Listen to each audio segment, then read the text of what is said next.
ब्रह्मचर्य रक्षा के लिए पहला तो ये निश्चय करना होगा कि आपकी वीर में महत्व बुद्धि हो जाए। जिसे आप व्यर्थ समझ रहे हैं वो बहुत बड़ी जीवनी शक्ति है। चाहे जितना आप उसको निकालते रहिए, आपको सुख कभी नहीं मिलेगा, दुख बढ़ता चला जाएगा। और आप थोड़े दिन ब्रह्मचर्य रह के देखिए, जब आप ऐसी क्रियाओं से युक्त होने के बाद ब्रह्मचर्य रहेंगे तो कुछ समय तक आप बिल्कुल ब्रह्मचर्य नहीं रह पाएंगे। पहले समझ लीजिए, स्वाभाविक आपका वीर स्खलित होता रहेगा बिना किसी चेष्टा के, कई तरह से। अब आपको घबराना नहीं, पर कोई क्रिया नहीं करनी है और संयम से रहना है। ये जितनी बातें पीछे कही गई कि ये नहीं देखना, ये नहीं सुनना, कुछ दिन बाद आप देखोगे कि आपका ब्रह्मचर्य रुकने लगा है, लंबा अंतराय करने लगा है। ऐसे भी उपासक है जिनको 10-10 वर्ष हो जाते हैं, स्वप्न दोष नहीं होता। 10-10 वर्ष स्वप्न दोष ही नहीं होता। कभी ऐसी कोई विषम परिस्थिति, औषधि आदि का प्रभाव, कुप्रभाव, वो बात अलग की है। क्यों? जब तक आप उसे रास्ता नहीं देंगे तब तक वो निकलेगा नहीं। स्वाभाविक नहीं निकलने वाली ये वस्तु है। स्वाभाविक तो कभी ऐसे ही, अगर आपने शुरुआत से कभी भी ऐसी कुछ चेष्टा नहीं की है तो ये अपने आप में समर्थ, जो आसनों पे बैठने के लिए कहा जाता है, इससे सुषुम्ना नाड़ी खुलती है और ब्रह्मचर्य ऊर्ध्वगामी होने लगता है। ऊर्ध्वगामी ब्रह्मचारी साक्षात भगवत स्वरूप हो जाता है, उसे ज्यादा प्रयास करना नहीं पड़ता है। ब्रह्मचर्य रक्षा के लिए सरल जीवन होना अत्यंत आवश्यक है। विलासिता से बचा जाए। ऐसे सुगंधित तेल लगाना, फुसफुस डाल के चलना, श्री जी का प्रसादी इत्र मिले तो ठीक है, नहीं होता नहीं खुशबू है। अरे दुर्गंध इससे नहीं ढकेगी, तुम्हारी फुसफुस से। तुम्हारी वासना ही दुर्गंध है। वासना को हटाओ और उपासना को बैठा लो, तुम्हारी सुगंध से संपूर्ण देश पवित्र हो जाए। सतरति सतरति सा लोकांतर। तुम स्त्री पुरुष नहीं हो, भगवान के निज अंश हो, समझो। सच्चिदानंद प्रभु के अंश होकर देह राग में कैसे तुम भ्रष्ट होते जा रहे हो। जिसे ब्रह्मचर्य रहना, उसे नित्य सत्संग सुनना चाहिए। सत्संग ही एक ऐसा है जो तुम्हें उठा सकता है।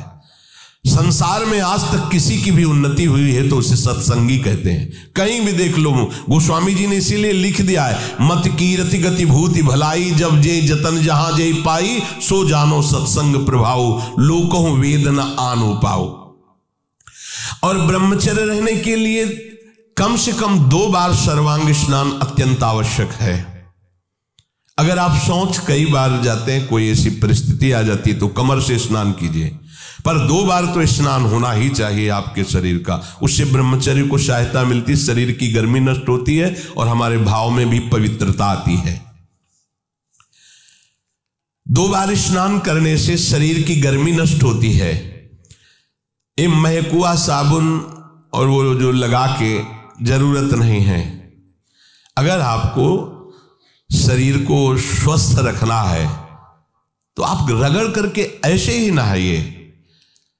ये जो रज हम लगाते हैं ना, ये अपने आप में बहुत सामर्थ्यशाली है। जब आप नहाओगे तो जो रज लगी ना, वो और छिद्रों को साफ कर देगी। स्नान कर फिर आपको साबुन लगाने की जरूरत। यदि आप त्वगेंद्री को कोमल सुगंधित साबुनों से तो आपके अंदर कामुकता बढ़ेगी। ध्यान रखना, आपकी त्वगेंद्री जितनी कोमल होगी उतने में विकार बढ़ेंगे, और आपकी त्वगेंद्री जितनी ऐसे रुक्ष होती जाएगी उतने ही आप निर्विकार होते चले जाएंगे। इसका बहुत बड़ा असर होता है। कोमल कोमल वस्त्र, कोमल ऐसे त्वगेंद्री बना लेना, ये परमार्थ के लिए ठीक बात नहीं है। इसीलिए सीधे रज लगाओ, सीधे मोटे जो भी कपड़े जैसे मिले उनसे शरीर को ढको। और भगवत मार्ग में चलना है, ये उद्देश्य नहीं होगा तो ब्रह्मचर्य रह ही नहीं सकते हैं। अगर कहीं ऐसा सौभाग्य मिले कि किसी नदी या तालाब में कमर तक खड़े होकर के थोड़ी देर जप करने का, तो उससे ब्रह्मचर्य और पुष्ट होता है, नाभि तक कम से कम। लेकिन अगर ऐसा ना हो तो आप स्नान में सबसे पहले नाभि में ही जल डाला जाता है ब्रह्मचारी के लिए। यह विधान कि ठंडा जल से नाभि आदि से डाल करके।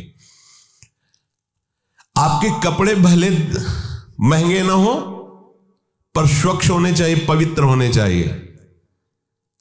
ध्यान रखिए, कपड़े आपके साफ होने चाहिए, पवित्र होने, भले फटे हो, भले वो कम पैसे वाले हो, लेकिन पवित्र होने चाहिए, स्वच्छ होने चाहिए। उससे आपके ब्रह्मचर्य में सहायता मिलेगी। भोजन के तुरंत बाद कभी स्नान न करें। जैसे भोजन किया, शौच लग गई, तो बस पेट में पानी नहीं, कमर के नीचे से, कमर से पवित्र हो। लेकिन भोजन, अगर भोजन पाया और तुरंत पानी डालोगे तो गर्मी सर्दी से आपके ब्रह्मचर्य पर हानि पहुंचा सकता है। यदि आपका पित्त बढ़ रहा है और शाम के भोजन की इच्छा नहीं, थोड़ी थोड़ी तो है, थोड़ी थोड़ी नहीं है, नहीं पाना चाहिए। अगर आप पाओगे तो पित्तवर्धन अधिक होगा, हीट अंदर बढ़ेगी और वो आपको ब्रह्मचर्य में हानि पहुंचा देगी। अधिक गर्म जल से स्नान करना ब्रह्मचारी के लिए हानिकारक है। गीजर का बहुत ठंडी है, आपको ऐसा लगता है तो एक नॉर्मल जल कर लीजिए कि ठंडा भी है और ठंडा नहीं भी है। धुआं उठ रहा है गर्मा गर्म, ये नहीं, ना गर्मा गर्म भोजन ना गर्मा गर्म जल से स्नान। अगर आप ऐसा गर्म जल से ही स्नान करेंगे तो आप बहुत कमजोर हो जाएंगे। ये बात समझिए, ये सब सुखद सामग्री नहीं है जो आप समझ रहे हो। प्रकृति का सीधे वार सहने की सामर्थ्य जब शरीर में तुम्हारे आएगी तो स्वाभाविक ब्रह्मचर्य पुष्ट होने लगेगा और उत्साह बढ़ने लगेगा ब्रह्मचर्य का। हम ये नहीं कहते कि आज से गीजर बंद, कल से नाक बहाओ, ऐसा नहीं कहते। उचित कर लो, इतना नहीं कि गरम गरम, ऐसा नहीं, उचित। स्नान के बाद शरीर को किसी वस्त्र से सर्वांग रगड़ करके पोछिए, साबुन लगाने की जरूरत नहीं, आपका शरीर साफ रहेगा। ब्रह्मचर्य के लिए भोजन में सुधार होना अत्यंत आवश्यक है। कितना? 390 ग्राम 24 घंटे में, मतलब 2 रोटी 1 कटोरी दाल, बस, या आधा कटोरी दाल, आधा कटोरी सब्जी। ये स्वस्थ शरीर के लिए चाहिए, ये कोई साधु का आहार नहीं, ये स्वस्थ शरीर के लिए। बादशाह को उत्तर दिया उस भागवतिक वैद्य ने कि 39 तोला अन्न की केवल आवश्यकता है। देखो, इस पे विचार करो भाई। 390 ग्राम 24 घंटे में अन्न जाना चाहिए। इसके बाद थोड़ा दूध हो गया, थोड़ा पानी हो गया। 390 ग्राम मतलब 400 ग्राम भी पूरा नहीं, 24 घंटे में, दिन रात में। और इससे शरीर स्वस्थ रहेगा और आपकी आध्यात्मिक शक्ति बढ़ेगी।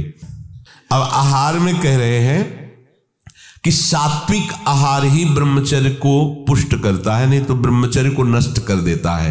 राजसिक और तामसिक आहार ब्रह्मचारी व्रत निर्वाह के लिए नहीं लेना चाहिए। रसीला, हल्का मतलब सुपाच्य और मधुर, और गेहूं, चावल, जौ, साठी, मूंग, अरहर, चना, दूध, अल्प मात्रा में घी, चीनी, सेंधा नमक या पके हुए ऋतु फल, ये ब्रह्मचर्य में सहायक आहार है। समझ लेना। राजसिक आहार गर्मा गर्म धुआं निकलता हुआ नहीं पाना चाहिए, ये हानिकारक होता है। जैसे लोग नहीं होते गर्मा गर्म एकदम ऐसे, वो कितना भी सात्विक अन्न हो वो तामसिक बन जाएगा, उसे नहीं पाना चाहिए। कोई भी साधक कैसे, चाय भी पियो, थोड़ा सा हल्का सा उसका गर्मपन निकल जाए, एकदम धुआं निकलता हुआ नहीं, ऐसा। अब देखिए, त्याज्य आहार जो उपासक को नहीं करना चाहिए, अत्यंत गर्म कढ़ाई से निकला हुआ एकदम पकोड़ा गर्मा गर्म से, ये राक्षसी प्रवृत्ति है, नहीं पाना चाहिए। अच्छा, अपने लोगों को तो गर्मा गर्म भाग्य में नहीं लिखा है। क्यों? क्योंकि पहले प्रियाजू पाएंगे, तो प्रियाजू को गर्मा गर्म थोड़ी लगाएंगे, पहले योग्य उसको बनाओ पाने के, मतलब हल्का सा गर्म रह जाए, फिर श्री जी को भोग लगाओ, 20 मिनट भोग लगाओ, हो गया सब काम। इसके बाद प्रसाद रूप में पालो तो स्वाद वाली बात ही नहीं रह जाएगी, परम स्वाद आ जाएगा, क्योंकि प्रियाजू ने पाया है।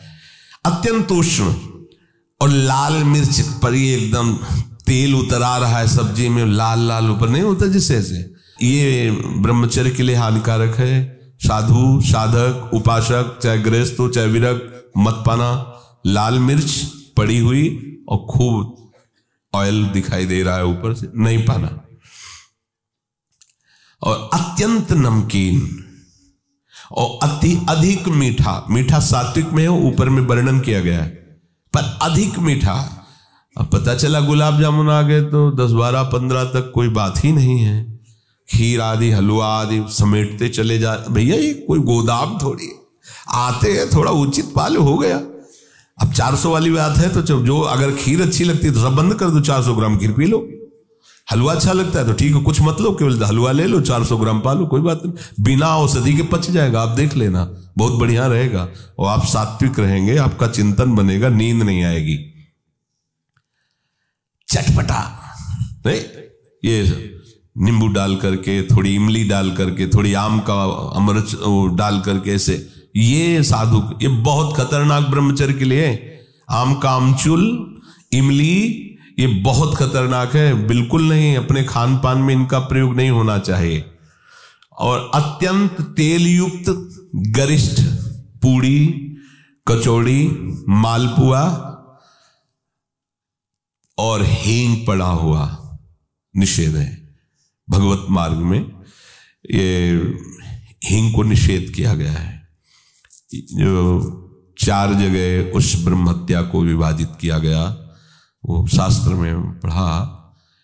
एक था मरुभूमि, ऊषर भूमि, दूसरा था वृक्षों में गोन, तीसरा माताओं बहनों में मासिक धर्म, चौथा जल में फेन बुदबुदा। ये 4 जगह उससे विभाजित किया गया। ऐसे ही स्नान के लिए है कि जल में जब जाए तो ऐसे ऊपर की परत को ऐसे हटावे, भले कुछ नहीं, पर उसका सिद्धांत, तब डुबकी लगा, दोनों हाथ से ऐसे करके फिर डुबकी लगा। ऊषर भूमि में किसी भी मंगल अनुष्ठान के लिए निषेध किया गया है, और वृक्षों की गोंद परमार्थिक उपासकों के लिए निषेध किया गया है, इसीलिए इसमें हींग को भी निषेध कर रहे हैं। और हींग वैसे ही बहुत गर्म तासीर होती है, अपने को नहीं पाना। प्याज, लहसुन, गाजर, उड़द, मसाला बाजार का बना हुआ, जैसे मीट मसाला और सब, ऐसे नहीं, ये नहीं। और तमोगुणी में मांस, मछली और आदि आदि, अंडा, शराब, चाय, काफी तमोगुण में रखा है, उसी लाइन में रखा है जिसमें निषेध रखा है। चाय, काफी, डाफी भी कोई होता है क्या? नहीं, काफी तो अलग लिखा है, डाफी अलग लिखा है, तो डाफी तो हम तो जलते ले।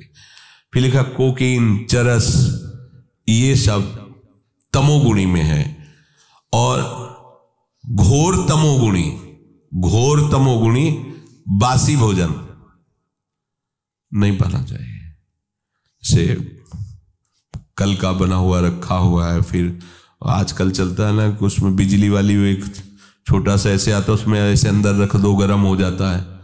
हाँ, ये साधु के लिए नहीं है तो उपवास कर लो, बढ़िया है। जब मिले तो ताजा भोजन, जो ताजा का मतलब कल परसों का, ऐसा नहीं कर पाना। इसीलिए जैसे ब्रेड आदि हैं, ये आपकी उपासना में सहयोग नहीं देंगे, ये तमोगुण पैदा है। ये अत्यंत तामसिक आहार के अंतर्गत आते हैं। कई दिनों का बना हुआ, ये बाजार में जैसे कि ले आए आप, उनको तल के ऐसे, ये सब ठीक नहीं। चाउमीन, वो क्या कहते हैं, सेमई जैसा, ये सब बिल्कुल ठीक नहीं है। ये क्या चल रहा है यार? अरे आटा लगाओ, 4 रोटी बनाओ, श्री जी को भोग लगाओ, पाओ, पेट भरो, भजन करना है। चंचलता, काम, क्रोध, लालच और पापाचरण से युक्त बना देने वाला ये तमोगुणी आहार बिल्कुल नहीं करना चाहिए। जो ब्रह्मचर्य व्रत में रहना चाहता हो उसको सावधान रहना चाहिए कि बासी, बाल पड़ा हुआ, मक्खी पड़ा हुआ, ये भोजन सब अत्यंत तमोगुण के अंतर्गत आता है। दुर्गंध हो गया है या अपना वो स्वरूप बिगाड़ दिया है भोजन ने, फिर भी आप उसे भोजन, या घृणित निंदनीय पुरुषों द्वारा बनाया हुआ ताजा भोजन, घृणित आचरण वाला निंदनीय पुरुषों द्वारा बनाया हुआ ताजा भोजन, वो भी घोर तमोगुण होता है। अब पीछे शीशा में जो सामान है वो तो बढ़िया चमकती हुई, लेकिन पीछे कैसे बन रही, कैसे तुम्हें पता चलेगा कि बनाने वाला कौन? बेचने वाला तो चंदन तिलक लगा के बैठ गया, सामने बॉक्स में बहुत अच्छी अच्छी उसकी पोजीशन दिखाई दे रही भोजन की, लेकिन पीछे जो बन रहा है वो कैसा पुरुष बनाने वाला है। इसलिए उपासक को खास बात ध्यान रखनी चाहिए कि मांग के भले किसी के यहां से पालो, लेकिन बाजार का भोजन नहीं ठीक है। आप समझो इस बात को, एक दिन पाओगे, 10 दिन के लिए तुम्हारी बुद्धि बिगड़ जाएगी। तामसिक आहार राक्षसी बुद्धि पैदा करता है, राक्षसी बुद्धि। ऐसा रोगी, दुखी, बुद्धिहीन, क्रोधी, लालची, आलसी, दरिद्र स्वभाव, अधर्मी, पापाचरण, अल्पायु हो जाता है जो ये तामसिक भोजन करता है। तामसिक भोजन में एक बात फिर सुन लीजिए, बोले हींग, प्याज, लहसुन और मीट मसाला, मांस, मछली, अंडा, शराब, चाय, कॉफी, कोकीन, चरस, बासी आहार, रसहीन, गला हुआ, दुर्गंधित और घृणित निंदनीय पुरुषों द्वारा बनाया हुआ ऐसा भोजन तामसिक है। ये आपको ब्रह्मचर्य नहीं रहने देगा। दुखी, बुद्धिहीन, क्रोधी, लालची, आलसी, दरिद्र, अधर्मी, पापी और अल्पायु बना करके नरकगामी करेगा। ऐसे भोजन से बचा जाए।